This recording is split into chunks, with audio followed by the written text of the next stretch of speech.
Operação Fórum Autodata. Hoje nós vamos falar sobre EDI, um negócio, um serviço que, no meu ponto de vista, é prioritário no setor automotivo. É um serviço que, sem ele, o setor automotivo moderno não consegue funcionar.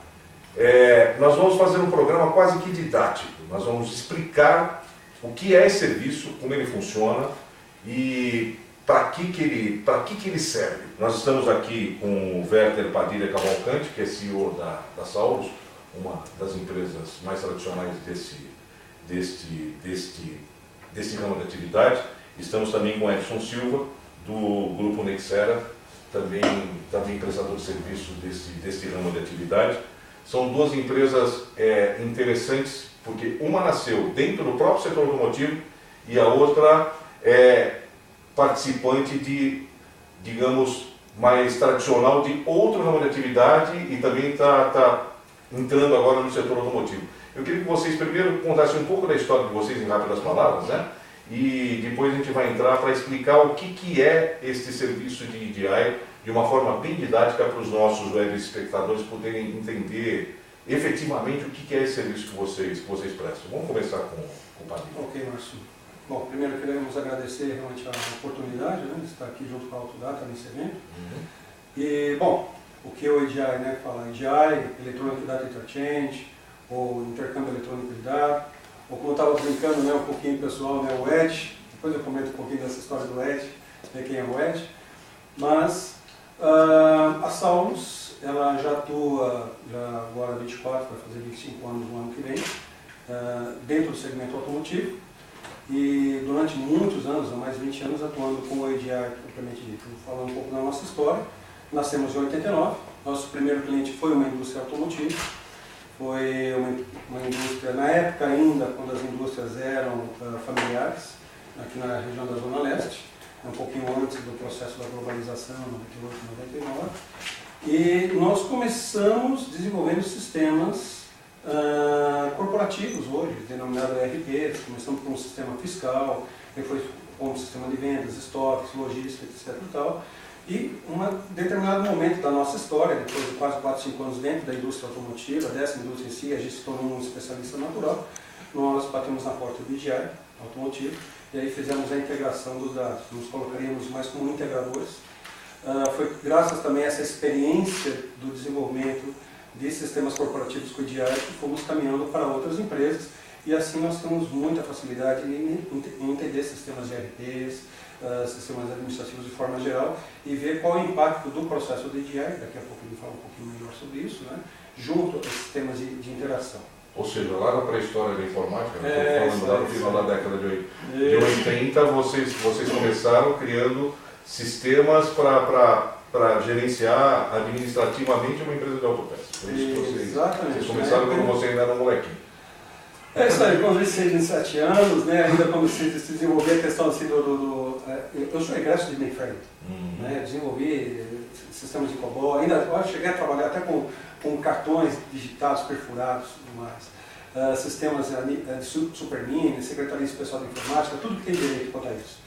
E aí nós desenvolvemos também, dentro dessa época, nosso primeiro sistema. Esse sistema corporativo foi desenvolvido para um dos primeiros PCs, PC XT ainda, PC XT Turbo de 8 MHz, um absurdo para a época, né? Então nós viemos dessa época, então a gente acompanha todo o processo, todo esse nascedor de hoje, hoje a informática como ela é tão distribuída e hoje qualquer um, você e eu temos notebooks, etc., que faz a utilização, mas vem desse contexto em si. Ok. E a Nexera, como é que começa? Pois é, eu não quero me tornar tão velho quanto ele, mas eu também comecei com cartão perfurado e também trabalhei muito com mainframe, cobra, né, aquelas equipamentos, né, vi toda essa história, principalmente trabalhando muito para o setor financeiro, no sistema bancário. Então, a história nossa começou lá em 79, em 89 nós criamos o projeto da Nexera, em 92 ela foi para o mercado oficialmente. E, na verdade, a grande deficiência no ano passado, que nós identificávamos, é que entendíamos que o mercado de troca eletrônica iria acontecer. O mundo eletrônico iria acontecer e que um dia aconteceu uma coisa chamada internet, só não sabíamos como. né? Assim como a Saulo, nós pensávamos no mundo eletrônico, mas não tínhamos uma via tão fácil, ou tão mais acessível quanto nós temos hoje com a internet. Então começamos a construir em 89, e aí em 92 entramos no mercado, a primeira via eletrônica nacional, puramente nacional, com tecnologia nacional, que foi o nosso objetivo de construir, para prover um caminho para que pudesse transportar informação. Quer dizer, primeiro construir o caminho para depois colocar as vans caminhando, correndo esse caminho, levando a informação. Foi onde surgiu uma plataforma chamada Skyline, né, que hoje passa de 1 milhão de cópias ativas no mercado, e que foi a primeira grande via, talvez com tecnologia 100% nacional, um desafio junto com a universidade. E o primeiro mercado a abraçar sempre foi o setor financeiro. Os bancos foram os primeiros, porque os bancos tradicionalmente investiam muito na automação com os clientes, a retaguarda, aí no relacionamento com as empresas, e a Nexera acabou sendo consumida, no bom sentido, pelos bancos, né? Hoje passam de 73, 75 bancos que são usuários da plataforma na relação com os seus clientes, e essa relação acabou transcendendo um pouco a relação banco-cliente, ou seja, transportar esse processo de cobrança, pagamento e liquidação para os processos com a cadeia de valor. O que quer dizer cadeia de valor? É a cadeia de fornecimento. Clientes, fornecedores que precisam trocar informações em tempo mais rápido, e cada vez mais nós trabalhamos num mundo onde estoque é dinheiro parado, ou seja, a indústria automotiva, como qualquer outro setor da economia, precisa reduzir estoque, ter mais, trabalhar mais a questão de custo. Então, a informação, o transporte de informação, para que eu consiga sincronizar os processos das empresas, indústria, fornecedor, cliente, é fundamental. E aí é onde o EDI surge. O EDI queria essa possibilidade, dessa integração, não só num processo de trocar informação, é para permitir que processos nos dois lados consigam se falar de forma segura, efetiva, gerenciada. Um dos grandes fatores, eu acho, hoje do EDI, não é transportar. Eu acho que o grande segredo é garantir o transporte e garantir o monitoramento. Então, a Nexera nasceu muito forte nesse segmento. Hoje ela tem uma presença muito grande em cadeias de valor, a nossa cadeia de valor passa de 400 mil CNPJs, são mais de 2 milhões de pessoas físicas, não claro, clientes, e olhando muito a questão do processo financeiro e também do processo que a gente chama mercantil comercial, que é esse, como o Padilha falou, a nível de pedidos, ordens, reposição de estoque, principalmente a sincronização de processos entre indústrias. Então, a empresa tem muita presença nesse lado e nos últimos anos vem crescendo muito forte na questão até da formalização. No sentido que a gente está permitindo que eu enxergue o meu fornecedor, eu como indústria, e consiga chegar à concessionária e chego no meu cliente num processo totalmente eletrônico, desburocratizando, tirando custos que hoje são desnecessários no processo e que a tecnologia e a legislação já proporciona esse processo. É isso que nós investimos. Eu tenho a sensação que esse IDI dentro do setor automotivo é uma coisa muito importante desde o começo dessa nova fase do setor automotivo, né? Porque lá no começo da década de 90, ali por 92, 93, a gente começou a escutar uma frase, sabe, um termo chamado just in time. Esse tal de just in time que veio seguido por just in taxi, por um monte de coisa que, sabe, os montadores queriam que a peça chegasse ali na hora que o carro estava entrando na linha de montagem, né? Isso começou a virar esse mundo automotivo de cabeça para baixo e começou a mexer com a rotina do fornecedor de uma forma meio esquisita. Eu lembro do Bellini falando uma frase falando da logística é a mãe de todas as batalhas, né? Um negócio começou a mexer de uma forma muito maluca, né? E mais ou menos nessa época que começa a surgir esse interesse no trabalho de vocês, não é isso? Exatamente. Bom, como você mesmo comentou, a questão era logística. O montador está ali para fazer carro. Sim. E precisa de peça dos fornecedores. Então, como é que a coisa acontecia? Fazendo um breve histórico, né? Se assim pode dizer, embora muita história. Isso em 89, 90, 91, como é que os fornecedores sabiam, como é que os fornecedores captavam os seus pedidos em si, o que tinha que ser produzido, o que não tinha que ser produzido. Nessa época, os fornecedores, os seus vendedores iam às montadoras, chegavam nas montadoras uma vez por mês, ou 2 vezes por mês, a cada 15 dias, e ia pegar os pedidos, que saíam verdadeiras caixas de formulários impressos com todos os pedidos descritos. E isso eles tinham que trazer para suas casas e começava o processo de transcrição nos seus sistemas que tinham, seja Supermini, Mainframe... Estamos lá no final da década de 80, né? No final da década de 80. Por quê? Porque, logisticamente, as montadoras faziam a compra das peças, solicitando fornecedores que entregasse peça uma vez por mês, 2 vezes por mês, ou seja, quinzenalmente. Então, dentro desse contexto em si, naquela época, o pessoal não se cuidava muito de estoque, então não estava começando a se questionar o processo de estoque. Nessa época ainda não tinha esse canal que ele falou aqui. Estoque é dinheiro parado. Né? Porém, as coisas começaram a andar, os processos logísticos começaram a ser aprimorados.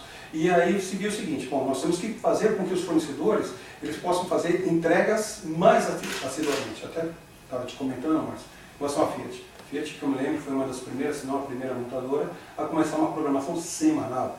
Ou seja, fazer a solicitação de peças semanalmente. Mas como é que ia fazer dentro de um processo desse? Quer dizer que vem aqui o vendedor, pega formulário, leva para a casa dele, transcreve para saber o que eu vou entregar ou não. Nesse meio tempo a minha necessidade está rolando, o fornecedor está produzindo o que está errado, porque enquanto ele não toma ciência da minha nova necessidade, ele continua produzindo aquilo que eu tinha ordenado antes, não sobre a nova necessidade. Então esse processo tinha que ser acelerado.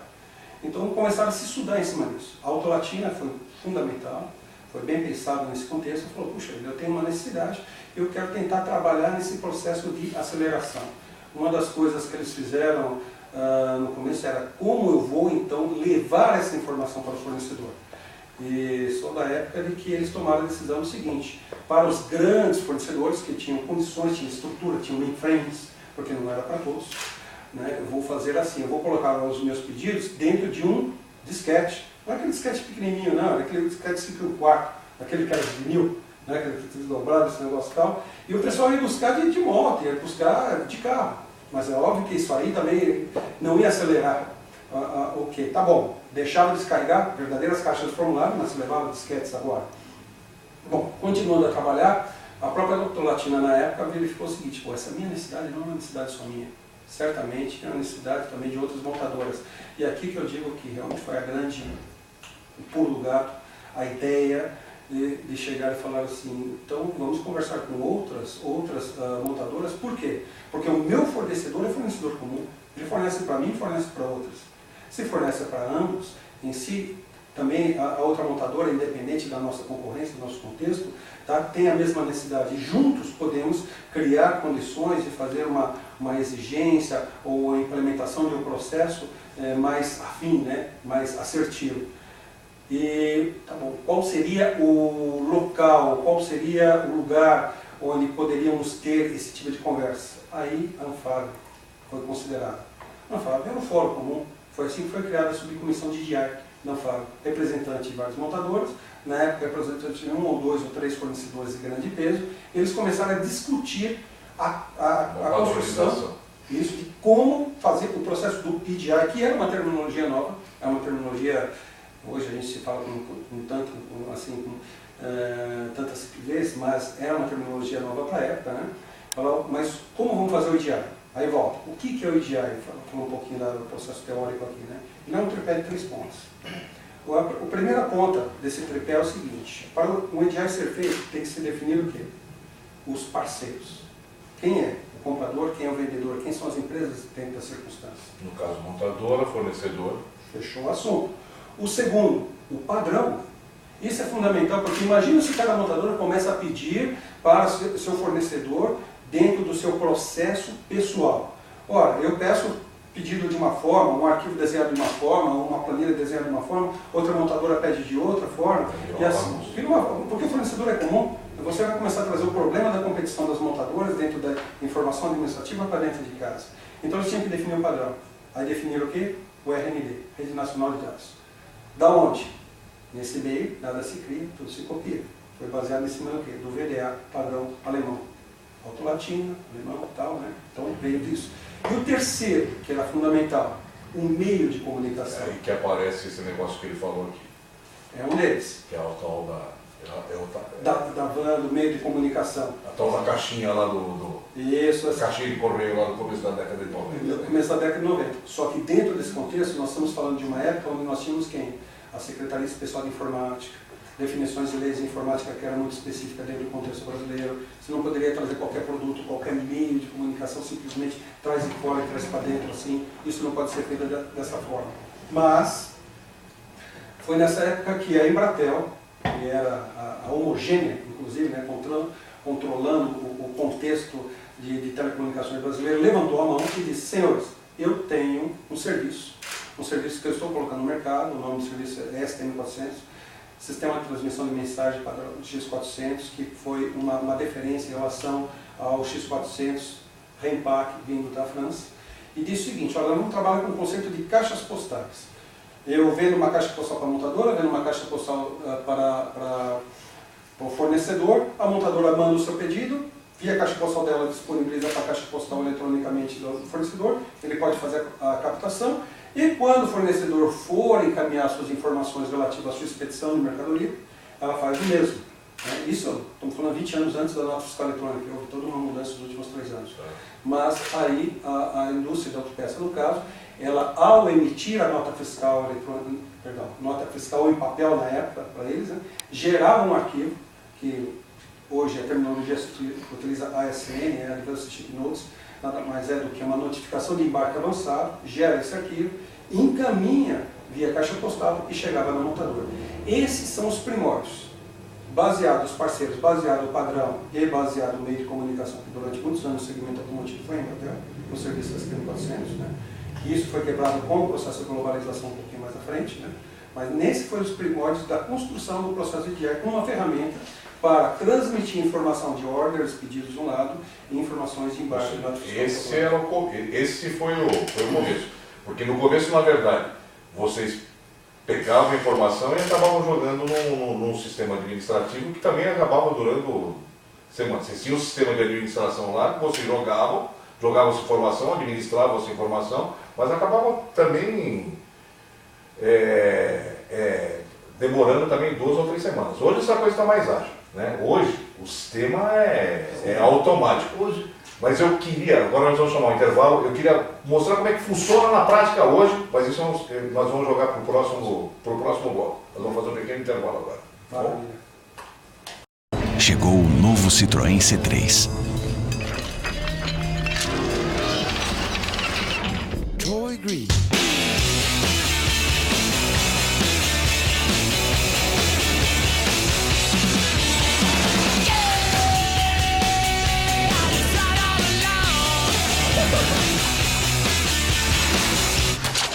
Novo Citroën C3. É muito mais C3.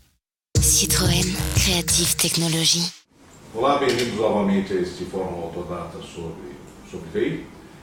No primeiro bloco a gente entendeu um pouquinho como surgiu esse tal de EDI, e a sensação que eu tenho é que hoje esse setor automotivo não consegue viver sem vocês. Vocês não são fornecedores de peças nem montadoras, mas vocês são um elo meio que imprescindível nesse setor. Sem vocês nada se movimenta.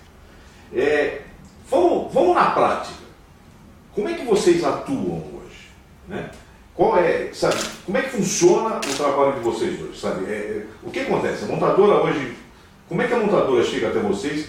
O que a montadora entrega para vocês? Como é que vocês gerenciam essa informação e levam essa informação até o fornecedor? Sabe? Como é que funciona esse trabalho de vocês? Vamos lá. Quem se habilita a começar a falar? Posso falar um pouquinho do Padilha? Mas aproveitando a contribuição do Padilha, usando analogias, né, eu diria assim, como é que tu faz hoje sem o celular e sem a internet? Né? A pergunta começa desse princípio. O EDI ele tem esse papel fundamental. Assim como ele criou alguns tripés, né, que seja deles, principalmente a padronização, o grande papel nosso hoje, eu acho que é um papel essencial e cada vez se torna mais necessário, não é simplesmente ser um mero repositório de dados nas pontas onde eu transmito e guardo. É precisamente ser parte colaborativa do processo para que eu consiga estar próximo com a história do just in time, né? Onde a indústria está produzindo, à medida que ela está produzindo, ela precisa alimentar a cadeia de fornecedores com informações da movimentação de venda, da quantidade de peças, para que ele consiga gerar pedidos eletrônicos sincronizados com a produção e a venda. Então, transportar essa informação de uma forma padronizada é o nosso papel hoje. Garantir que essa informação chegue ao destino para que a cadeia de fornecimento possa entender essa informação, processar dentro dos sistemas e em um curto espaço de tempo alimentar a produção. Então, eu diria que o papel fundamental do EDI hoje não é transportar a informação e sim garantir que os processos das empresas estejam cada vez mais sincronizados. Não é mandar um pedido, é mandar informações relativas à movimentação do estoque do lado de cá para alimentar a produção do outro lado. Entre aspas, eu estou fazendo o pedido. Eu estou orientando a produção do lado ou orientando o pedido. É isso que eu queria entender. O que é esse administrar informação, gente? É nesse ponto que a cabeça do jornalista meio que escorrega. O que é o administrar informação? Né? Onde que fica esse mastigar a informação e como é que isso chega na ponta do fornecedor? O que acontece quando a informação, a montadora te entregou a informação e ela chega lá no fornecedor? O que vai acontecer lá na mão do fornecedor?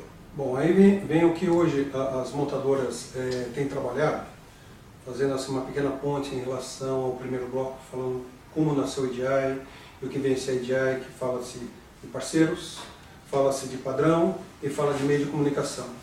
Se a gente ficar extremamente estrito senso a esse assunto, hoje se utiliza a terminologia que isso não é mais EDI, isso é pré-EDI. O EDI, junto conforme nosso amigo comentou aqui, ele realmente implica em tratamento de informação, integração de informação. A exemplo, Ford Quality One. Dentro do procedimento da própria Ford de fazer as análises dos fornecedores, fazer a qualificação dos fornecedores, ela, junto com agora o MMOG-LE, né, que é um procedimento que está sendo aderido por N montadoras pelo mundo todo, da qual faz uma avaliação do fornecedor dentro do seu conceito logístico mais amplo. O EDI ele entra com um dos pontos mais pesados em si. Inclusive, se o fornecedor não tiver um EDI devidamente qualificado, ele deixa de ser o fornecedor de uma montadora. Em que ponto? Ora, o processo inicial de pegar a informação, por exemplo, do pedido, porque o EDI fala assim, um monte de mensagens de EDI, tá? Eu posso comentar várias delas, mas de pegar o pedido do ponto de vista da montadora e entregar para o fornecedor isso aí, só isso não basta. O que a montadora quer? Que esse pedido seja devidamente analisado e seja averiguado, porque ali tem variações de demandas. Na semana passada, a montadora citou que ela queria determinado parafuso 100 unidades para essa semana, 100 unidades para outra semana. Porém, nessa semana, ela chega e manda uma nova informação via EDI, dizendo, olha, sabe aquelas 100 unidades que eu te pedi para a semana que vem? Não é mais 100, agora é 150. O fornecedor, ao receber essa informação, e meramente receber e não agir nada, não vai cair nada. Nada acontece. O fornecedor tem que tratar essa informação, ele tem que receber, ele tem que fazer as devidas interpretações. Começa-se que a informação do part number que vem da montadora não necessariamente é o código de produto que é do fornecedor, ele tem que fazer essa transcrição. O local de entrega que vem da montadora é diferenciado em relação ao local que está registrado dentro do RP do fornecedor, que cita qual é o código de cliente vinculado a isso. Após isso, tem que fazer uma análise com o programa anterior, com a informação de EDI anterior, para detectar que houve uma variação. Essa variação de peças em si, que nessa nossa brincadeira de analogia deu 50 peças nesse contexto, bom, será que isso impacta a minha produção ou não? Pode ser que eu estivesse fazendo essas peças e a montadora acabou de cortar, ou pode ser mesmo que eu estava com essas peças já embarcadas, ela estava a caminho. São 2 dias de trânsito e entrega, então eu tenho que pegar o telefone e conversar com a montadora. Olha, meu amigo, é o seguinte, você acabou de me cortar 50 peças que está embarcada.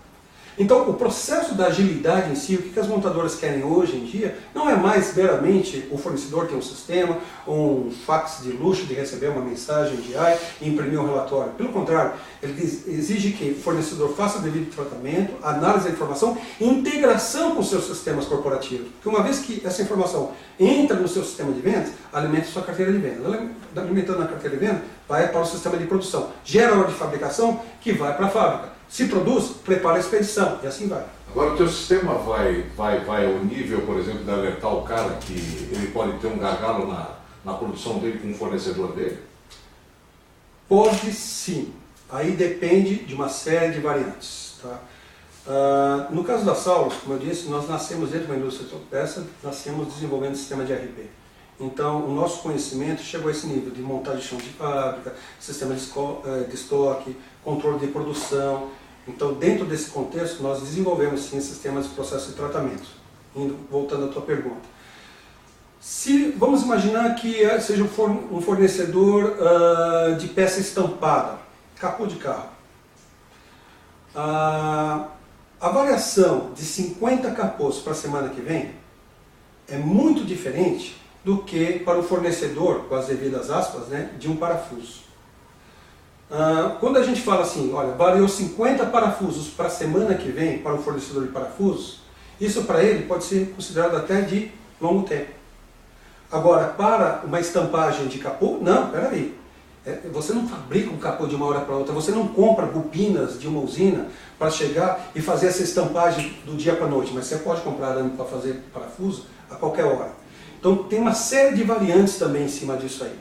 Embora o EDI, ele é a boca de alimentação, ele é a informação seguinte, ó, isso que eu estou desejando, isso na parte de pedidos. Agora, se a gente falar da parte do embarque em si, quando o fornecedor está preparado, está com a mercadoria pronta, ela tem que notificar a montadora que aquela mercadoria está indo. Por quê?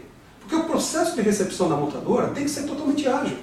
Hoje, nenhuma montadora ela consegue chegar e receber um monte de notas fiscais e ficar digitando no seu sistema de recebimento a nota. São dezenas, milhares de entregas dias que acontecem junto às montadoras. Por isso que vem a exigência do EDI, é o seguinte, me mande a tua nota fiscal eletrônica e me mande o teu embarque antecipadamente para eu me preparar, inclusive, para receber a tua mercadoria. Outra mensagem, extrato financeiro. Ora, o fornecedor está produzindo para quê? Para receber dinheiro. Receber dinheiro em cima de duplicados. Se eu estou notificando a montadora com a nota fiscal, obviamente isso vai entrar dentro dos sistemas, vai gerar nos seus sistemas de contas a pagar, vai gerar o borderô, vai ser encaminhado para o banco, e aqui tenho certeza que a Nexera tem muito o que dizer relativo a isso, né? Dentro das contas que é a área que eles atuam muito fortemente, né?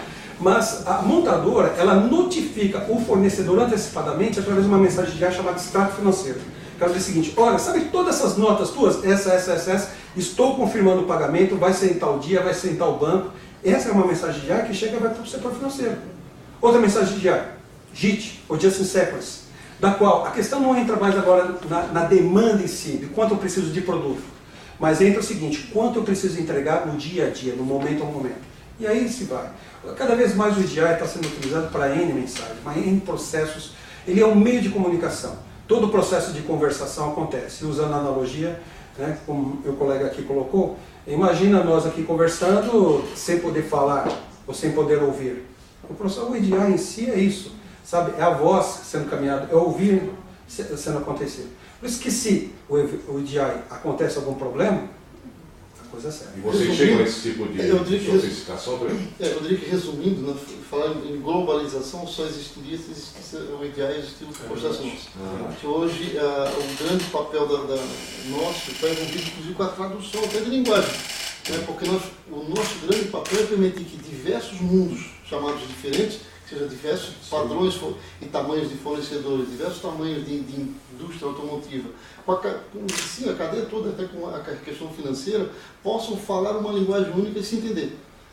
Então, é por isso que esse conceito de nuvem agora está sobressaindo, mas esse conceito de nuvem, quem lembra do STM400, e a história da Nexera é a mesma coisa, o primeiro desenho sempre foi uma nuvem, porque é um ponto de convergência dos processos, um ponto de convergência da informação, onde a gente consegue traduzir isso para uma linguagem única, e onde um pedido sai da indústria, um aviso de embarque, ou uma informação para o fornecedor, seja um aviso de pagamento ou de uma glosa, eventualmente, possa chegar do outro lado e ele entender de uma forma legível para o sistema dele. Então, os sistemas, né, principalmente a Saulo também tem muito sistema desenvolvido para as indústrias, eles precisam de uma linguagem única para conversar. Porque o mundo lá fora é diferente, são línguas, né? O inglês, português, espanhol, assim como são de diferentes formatos de mensagem. E o grande papel nosso é fazer com que esse mundo se fale. E é a criação de uma linguagem universal para transações eletrônicas. E aí o que acontece com o mundo hoje? Nós estamos saindo de um conceito tradicional, onde eu tinha um vendedor, para um conceito eletrônico, onde eu consigo integrar todos através de uma conexão com esse mundo. Eu não preciso construir a minha rede com todos os meus fornecedores, eu não preciso construir a minha rede com todos os meus clientes. Eu me conecto a uma rede que me garante essa padronização e que me integra ao mundo, independente da região. Aí a gente vai começar a falar em extensão do território, né? A gente via a indústria, todo o setor de autopeças se localizando em torno da indústria. Agora a indústria está se espalhando. Sim. Será que tudo isso vai junto? Não vai junto. Né? Quando eu falo em globalização, o que acontece? Elas têm que estar juntas, mas não fisicamente coladas. E aí o EDI se torna cada vez mais fundamental. É o aspecto que eu vou entrar agora no terceiro bloco, inclusive. Com a indústria automotiva brasileira, ela está se espalhando. Literalmente a gente vai ter a presença da indústria brasileira do arroio ao chuí. Você pega a fábrica de tratores, a fábrica de motocicletas, você vai ter montadoras do Rio Grande do Sul ao Amazonas. E a indústria de peças não vai conseguir acompanhar isso, né? E aí o trabalho de vocês vai ficar mais imprescindível ainda. Um outro aspecto que você me alertou agora no intervalo, isso também vai chegar na ponta do consumidor, né? Então isso é o futuro. Como é que vocês vão fazer para ajudar ainda mais nesse processo de comunicação com essa indústria que está se espalhando ainda mais por esse Brasil, e como é que vocês podem ajudar nessa ponta do consumidor? Mas isso é um assunto para o terceiro bloco que a gente vai fazer agora depois de mais um pequeno intervalo.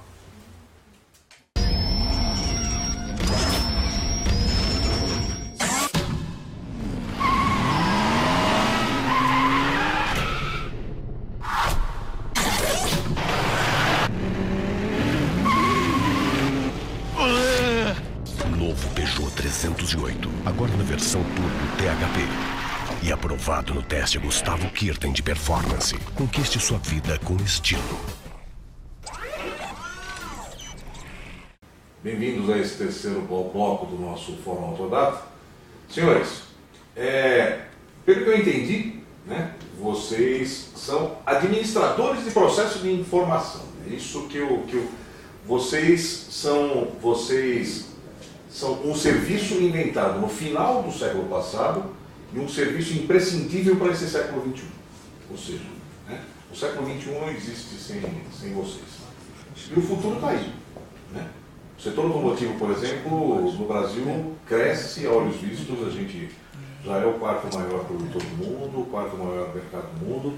Essa indústria se espalha pelo país inteiro, tem montadora aparecendo na Bahia, montadora aparecendo no interior de São Paulo, montadora aparecendo em Santa Catarina, montadora aparecendo no Ceará, né? Tem montadora pelo Brasil inteiro, né? E isso vai complicar ainda mais o trabalho de vocês, eu imagino, complicar ainda mais essa necessidade de administração de processos, porque a indústria autopeça não vai conseguir acompanhar essas montadoras onde elas estão se instalando, né? Ao mesmo tempo, eu imagino que isso vai acabar chegando também na ponta do consumidor, né? Como é que vai ser esse futuro? Vamos começar pela administração do processo em si, nesse gerenciamento do fornecedor. Como é que vai ser com essa cadeia automotiva se espalhando pelo Brasil inteiro? Como é que vai ser isso no futuro? Bom, é uma pergunta que realmente abre um leque de respostas enorme, né? Mas vou tentar focar, me permita fazer uma ponte aqui. Com 98, 99, com a globalização, e por que falando disso? Porque o processo da globalização se consolidou e continua, né? Cada vez com um processo mais acelerado. Então nós temos o quê? Os fornecedores que eram até então nacionais, fornecendo a montadoras nacionais, de uma hora para outra se tornaram fornecedores internacionais. Por que se tornaram fornecedores internacionais? Os carros deixaram de ser carros globais, né? Lembremos das nossas variantes, Brasílias e assim por diante, e começaram a ser fabricados internacionalmente, mas o modelo sendo espalhado pelo mundo todo, ou seja, onde tivesse uma planta, fabril, ali seria fabricado. Porém, o processo de MRP das montadoras e de centralização, de construção da informação-demanda, também foi centralizado na grande maioria nas suas matrizes. Então, de uma hora para outra, como aconteceu, a GM nos Estados Unidos tinha que mandar informação para os fornecedores do Brasil. Não era mais a GM Brasil que mandava informações para o Brasil, era a GM nos Estados Unidos, uma Fiat e como outras assim. Diante disso, encurtando muito a história, não só os meios de comunicações tiveram que ser ampliados, não só a Embratel agora quem trouxe outras vans, outros serviços de comunicação que pudesse atender globalmente, seja de onde for para onde for, como também, dentro desse contexto, o padrão também EDI teve que ser ampliado e cada vez continua sendo ampliado mais. Caso típico é o padrão EDIFACT, da qual a gestão está encarregada pela sucursal econômica da ONU na Europa, e 2 vezes por ano eles lançam novas versões do padrão EDIFACT. E o que vem a ser? A ONU entendeu que era tão importante o processo de comercialização, né? O processo da OMC era tão importante em si, a comercialização mundial, que era necessário construir um padrão que fosse suficientemente adaptável a qualquer regra de negócio, para qualquer tipo de indústria, em qualquer ponto do mundo. Aí, de vez em quando, alguns clientes perguntam para mim, poxa, mas dá para explicar qual a diferença do RMD, do EDIFACT? Eu falo assim, olha, o abecedário. quantas letras tem? 23, 24 letras, né? Acredito que mais ou menos isso. O EDIFACT, eu faço uma comparação muito com o abecedário.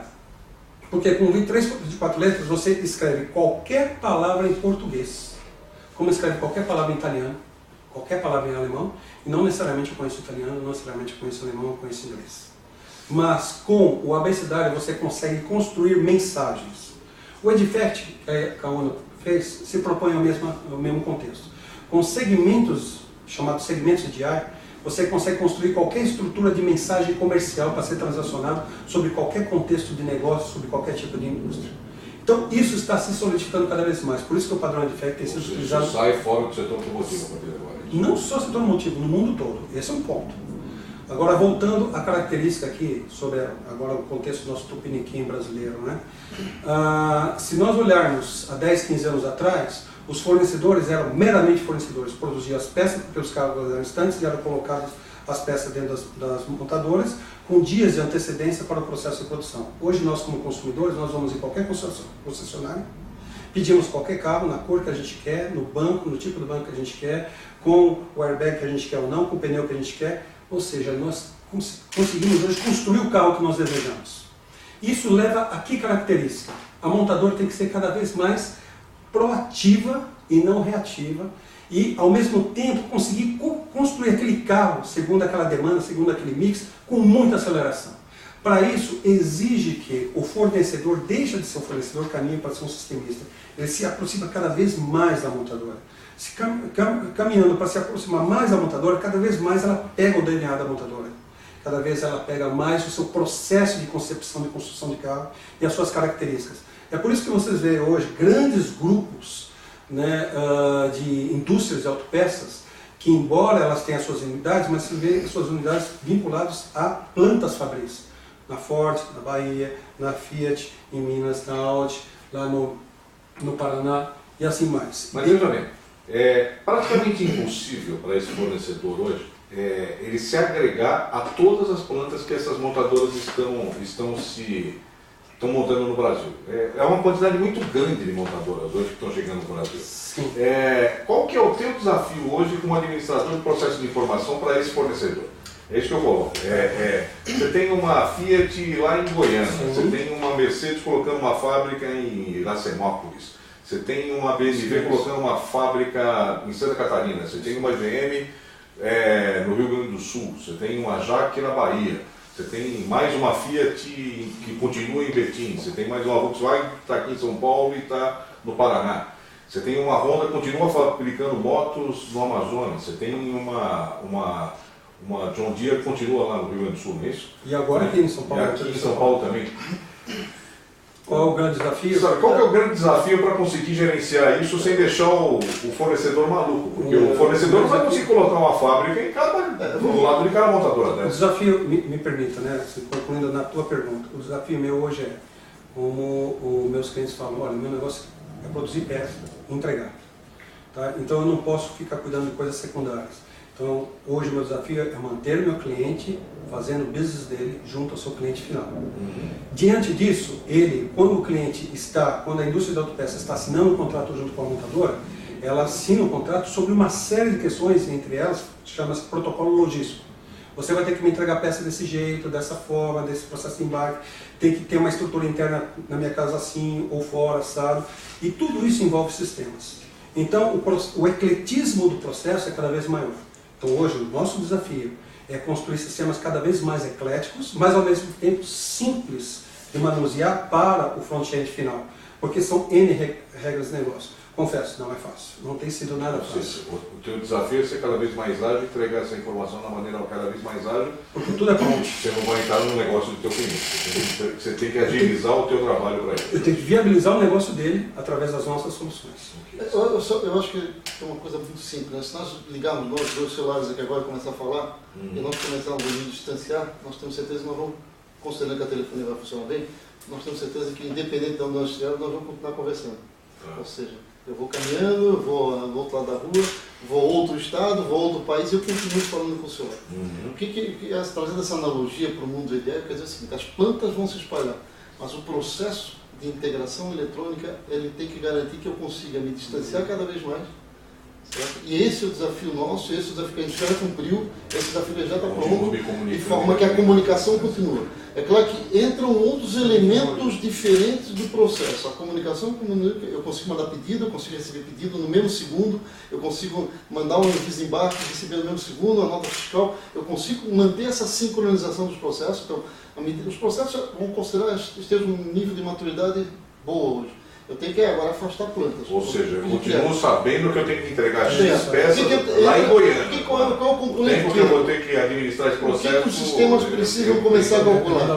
Qual é a distância que eu tenho hoje? Qual é o processo logístico que eu tenho para poder abastecer, não a 1 metro de distância, ou a 1 quilômetro, ou a 1000 quilômetros de distância. Então o sistema começa a calcular a distância. Então o meu processo produtivo versus a distância, e a gente sabe que entra a malha rodoviária, entra outros fatores, eu tenho que estar previsto isso dentro do processo de cálculo. Agora, o processo não muda. E aí o teu sistema ajuda o cara a calcular isso dentro do processo. Mas o EDI, a essência da integração eletrônica, ela continua mesmo. Entendi. Certo? Então, a gente já construiu uma planta que permite, que eu chamo na Alemanha produzindo um carro da Volkswagen. Uma peça sendo produzida no Brasil, ela tem o mesmo efeito de uma Volkswagen e uma indústria de peça no lado. Eu só tenho a defasagem do tempo. Ou seja, vocês em resumo já estão preparados para conseguir atender esse desafio. Sim, 100% preparados. Agora, você me colocou essa história do consumidor. Essa história do consumidor é interessante. Você não quer falar um pouquinho em cima dessa outra ponta do serviço que está chegando também na ponta do consumidor? Eu acho que o Padilha até já puxou um pouquinho também, que é o seguinte: hoje nós começamos com o consumidor escolhendo o carro que ele quer. Ou seja, o movimento da fábrica começa lá na ponta, na concessionária ou na minha internet de casa, onde eu em casa eu quero escolher o meu carro, eu já monto o meu carro. Sim. Então, o processo de comunicação e integração da EDI, ele está ligado diretamente à relação que eu estou estabelecendo com o consumidor. Então, nós temos que garantir que o consumidor possa escolher e garantir que a indústria automotiva associada à indústria autopeça possa ser abastecida com essa informação ao mesmo tempo.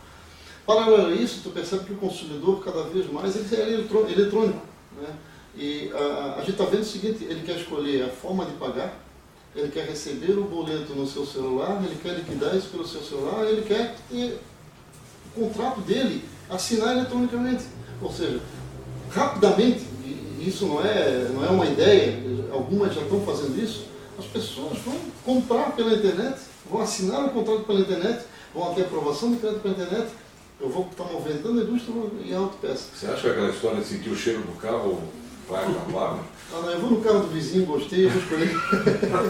Eu vou ver o carro. Hoje o carro, a indústria está tão comunicativa, está tão, que as pessoas já quase têm a sua preferência. Vamos botar cheiro do carro na internet. Eu sempre digo, tu vai no. Já estão colocando logo, né? Logo, estão colocando uma diferença. Tem equipamento para isso.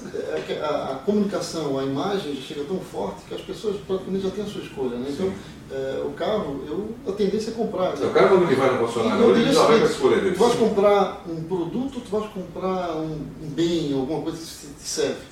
A tendência da indústria automotiva, inclusive, não é vender um produto que custa tanto. Ele vai vender um bem que tem um benefício para a pessoa. Sim. A pessoa vai comprar um benefício. Há uma transformação do conceito também para as pessoas e a gente percebe assim, à medida que a pessoa escolhe o seu carro, eu estou dando a ela escolher aquilo que lhe agrada, aquilo que faz bem. E as pessoas compram mais benefícios do que um produto. Então a pessoa, por que eu compro um carro? Porque eu preciso daquele carro. É um status, eu preciso me locomover. Então eu tenho que estar associado àquilo que a pessoa precisa. Então isso aqui a gente está levando lá para dentro. E esse caminho vai servir o serviço que vocês prestam? Com certeza, o EDI tem um papel fundamental nisso aí. Vocês percebem agora o movimento das operadoras de celulares, a gente é precursor disso aí, todas as celulares principalmente, poder pagar conta pelo celular. Né? As principais plataformas que estão hoje rodando são da Nexera no mercado. Eu vou receber, meu celular virou minha moedeira. Meu cartão de crédito está dentro do celular, minha conta bancária está dentro do celular. Sim. Eu vou entrar na internet, vou escolher como pagar, vou formalizar, vou assinar um contrato, seja numa concessionária ou não eletrônica, e vou por aí liquidar. Ou seja, onde é que tem a indústria? Isso aí, né? A indústria lá do outro lado, atendendo o consumidor. E essa realidade é uma coisa que a gente enxerga em vários setores da economia. Né? Então isso também, assim como o setor automotivo está muito avançado em determinados mercados, o varejo, por exemplo, da alimentação e outros, trouxeram o consumidor para dentro da loja virtual. E nessa questão da venda em si, o setor automotivo está um passo atrás de vários outros. Né? O que seja compra de coisa pela internet hoje é um troço absurdo. Né? O comércio eletrônico é uma coisa que é usual em várias coisas, né? No setor automotivo ainda não.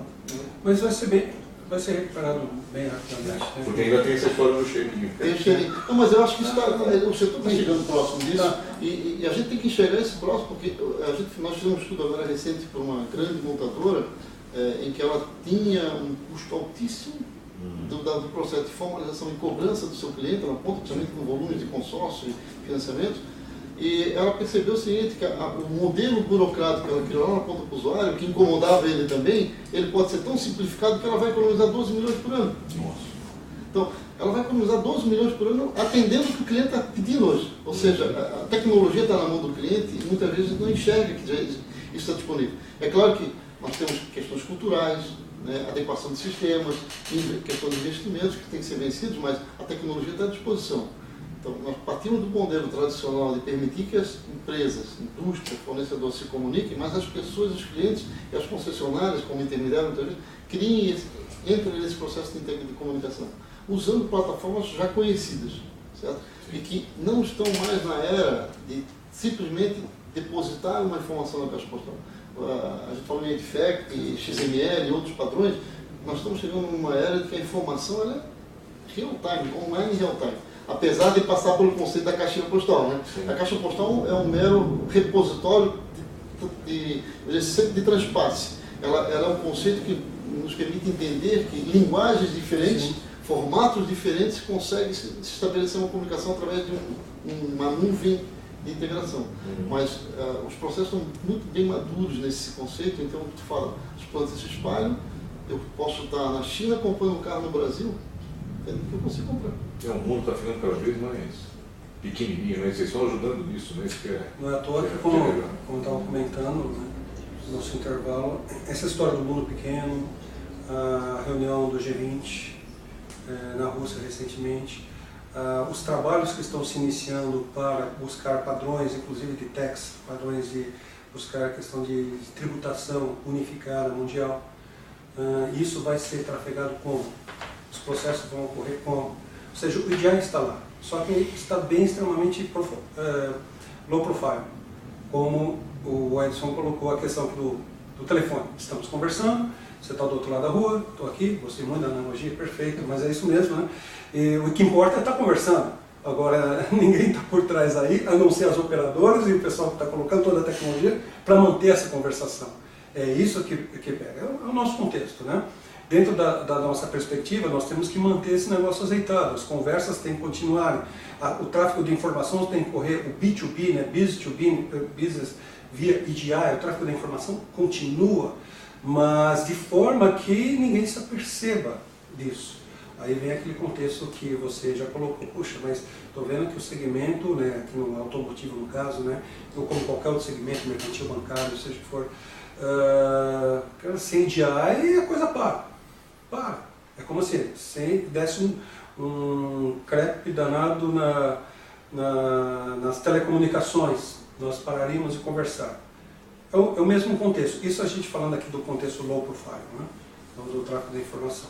Mas é estar sempre preparado para esses novos desafios que ocorrem, e a gente correr atrás, procurando sempre estar já antecipadamente preparado, né, para o que está vindo aqui. Tem estando sempre na frente, né? Tem que estar uma de batedor, né? Sempre olhando no horizonte. Eu acho que é uma preocupação que o mercado também tem muitas vezes por não dominar o que é o IDI. Né? Às vezes parece um bicho-papão, uma coisa feia, né? O IDI é uma coisa, para nós, sim, muito simples, né? Mas depois de construirmos, mas na essência é aquilo que está por trás do que eu preciso para me comunicar. Então eu não preciso me preocupar, eu como indústria automotiva, autopeça, qualquer pessoa, com o que está por trás, porque nós temos a obrigação de garantir. E no passado também, estou olhando em vários setores da indústria, não quero saber de ideia porque esse negócio é muito caro, esse negócio dá muito trabalho. Hoje as coisas estão cada vez mais integradas, simples, o custo hoje é muito baixo e ele, eu diria assim, ele é um custo altamente administrável dentro do componente. Eu sempre digo, uso muito exemplo em empresas que usam um office boy para ir no banco para levar conta, cheque. Eu disse, quanto é que custa esse office boy para mandar um conjunto, milhares de cheques todo mês para o banco Não, eu pago um salário mínimo, né? Com encargo, pago R$1.500 com despesa, alimentação, tá bom. Se tu mudasse isso para ele, tu não gastaria 10% do salário dele. Entende? O que eu quero dizer é o seguinte, o conceito no passado foi caro, realmente foi caro. Quando a Embratel lançou o serviço usando rede de pacotes, com custo altíssimo de telefonia, era caro. Então se criou até um preconceito de que as coisas eram caras. Isso, e ainda fica hoje, né? Muitas vezes chega na indústria, chega nos bancos, esse negócio é caro. Não, caro comparado ao quê? Então bota um office boy e compara. Sim. Tira, bota uma pessoa para gerenciar o teu processo do dia a dia, que a tecnologia faz isso automaticamente, quanto custa? Tu vai em mesas de conciliação da indústria, que tem lá vários documentos, tem que fazer conciliação, tudo feito na mão, nota, entra nota. 12 pessoas sentadas na mesa, passando o dia inteiro. E aí o cara assim, pô, tu conseguiu tudo lá. Agora vem um sistema que chegou 8 horas da manhã, entrega conciliado para ele. Não estou querendo gerar desemprego, eu quero dizer assim, muitas vezes sobra dinheiro no caixa de uma indústria e ela não sabe que sobrou dinheiro e deixou de aplicar esse resultado. Sim. E ela ficou com 12 pessoas trabalhando o dia inteiro que não conseguiu provisionar aquilo lá no mesmo dia e ele acabou ganhando, ou às vezes, muitas vezes não sabe nem que tem dinheiro no caixa, vai tomar dinheiro emprestado para pagar um compromisso, porque não tem gestão. Então o EDI, ele aproxima a informação, ele simplifica a informação e dá velocidade na tomada de decisão. E ele cada vez mais se torna mais barato, eu diria, dentro do conceito que quem contrata, porque o nosso papel hoje não é vender EDI, nosso papel hoje é melhoria de processo. E a gente está muito, o discurso de todas as empresas, ela fala muito em redução de custo, otimização de processo. E o nosso papel é buscar a otimização do processo, é buscar essa aproximação tecnológica das informações, é trabalhar na relação custo-benefício e não na relação custo. Como eu falei, vocês são um serviço inventado no final do século XX e imprescindível para o século XXI. Eu imagino dessa forma. Senhores, infelizmente a gente está chegando no final do nosso tempo. Eu queria agradecer muito ao Edson e ao Padilha, porque eu não vou dizer aqui na idade, mas eu nasci na primeira metade do século passado, certo?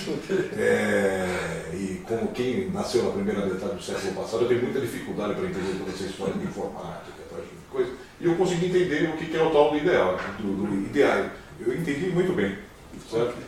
E eu queria agora abrir minhas câmeras para uma mensagem final de cada um de vocês. Então, por favor, começar aqui pelo Padilha. Ok. Bom, Márcio, só temos que agradecer, né, a oportunidade. Estamos aqui à disposição. Espero que realmente com esse evento a gente possa ter desmistificado um pouco sobre o que vem a ser o EDI em si. Né? E realmente, vou usar uma máxima que é utilizada desde os primórdios há mais de 20 anos e agora mais do que nunca se cabe, no EDI, no business. Né? Isso tem sido aplicado, não fui eu que inventei, foi o segmento automotivo que tem usado isso há muitos anos. Bom, eu também da mesma forma quero agradecer a oportunidade de estarmos aqui, nos colocar à disposição para outros eventos, até para a indústria, para fazer debates em outros momentos. Acho que o nosso papel não é só de prover serviço, acho que é levar o conhecimento, né? A gente procura desenvolver muito a questão do conhecimento, trabalha muito o conceito da informação, então todo esse aprendizado que eles têm, ele só tem razão se nós pudermos repassar esse aprendizado. Então a gente está aqui junto para contribuir, para somar nessa construção e para que a indústria automotiva no Brasil possa cada vez mais se desenvolver. E eu diria o seguinte, as crises elas podem ser superadas muitas vezes com processos simplificados e a gente está aí com esse desafio de ajudar a simplificar os processos para que a indústria automotiva seja sempre forte e que na época da baixa do mercado ela tenha tecnologia e parceiros suficientes que ajudem ela a superar aquele momento de uma forma mais inteligente, mais eletrônica. E na época mais vacas gordas, né, a gente está aí para ajudar a acelerar tanto o processo produtivo quanto a entrega. Muito bom, senhores, mais uma vez obrigado e agradeço também a presença dos nossos web espectadores e espero poder contar com a sua audiência em mais uma outra oportunidade. Até logo.